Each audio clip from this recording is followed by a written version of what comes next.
હતા જેમની વેદના હતી। કેટલાક ખેડૂતોનું કહેવું છે કે અમારે ત્યાં તો સર્વે જ નથી થયો અને આવો જ આરોપ બનાસકાંઠાના કેટલાક ખેડૂતોનો પણ છે કે અસરગ્રસ્ત વિસ્તાર છે, ભયંકર નુકસાની થઈ છે પણ સર્વે જ નથી થયો। ત્યાં સુધી આ ખેડૂતોનું તો કહેવું છે કે સાચા ખેડૂતો સુધી સહાય પહોંચતી જ નથી।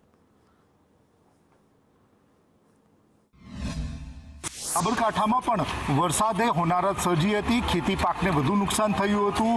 ત્યારબાદ દિવાળી સમયના ગાળામાં કમોસમી વરસાદે હોનારત સર્જી હતી। મુખ્યત્વે પાક કપાસ, મગફળી, સોયાબીન સહિત અન્ય પાકોને પણ ભારે નુકસાન થઈ હતી। ખેડૂતો આપણી સાથે જોડાયા છે, તેમની સાથે ચર્ચા કરીશું કે કેવી છે, શું જ્યારે જાહેર કર્યા છે ખરેખર ખેડૂતોની કેવી સ્થિતિ હોય છે અને આ પાક નુકસાની વિશે સરકારે જે જાહેર કર્યા છે શું કહેશો? જ્યારે ખેડૂતે સરકારે 10,000 કરોડ ફાળવ્યા છે તે છતાં પણ ખેડૂતોને ક્યાં મળ્યા છે?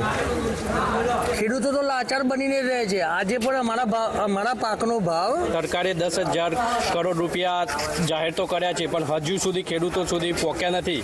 તો એ પૈસા જાય છે ક્યાં? અને ખેડૂતોને પોષણક્ષમ ભાવો મળે અને 3 લાખ સુધીનું ધિરાણ માફ થાય અને બધાને ન્યાય મળે તે માટે જે સરકારે 10,000 કરોડ ફાળવ્યા છે અને જે નક્કી કર્યા છે તે બાબતમાં ખેડૂત સાબરકાંઠાના ખેડૂત જે નુકસાની વેઠી છે તેમને સુધી પહોંચે છે કે નહીં?